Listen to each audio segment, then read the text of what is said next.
Pinecone is one of my favorite vector databases. Recently, I did a video on Pinecone vector database, and a lot of people asked if Pinecone is available on Azure.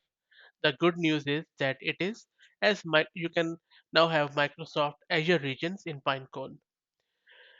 As I mentioned earlier in my previous video, so just to summarize, the Pinecone vector database is a key component of any AI stack these days.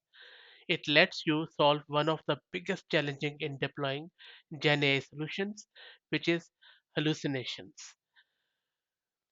It allows you to store, search, and find the most relevant information from companies' data and send that context to LLMs with every query.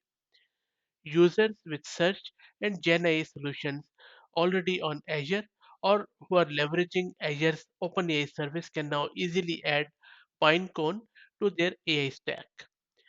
This will surely going to ensure a relevant, accurate, and fast response from your Gen AI applications. You can achieve performance at scale, you can have faster, simpler procurement, and then you can have enterprise readiness in terms of your Gen AI applications.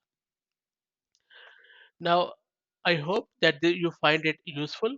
If you still have any questions or feedback, please share it in the comment section. And if you like the content, please consider subscribing to the channel. Thank you very much.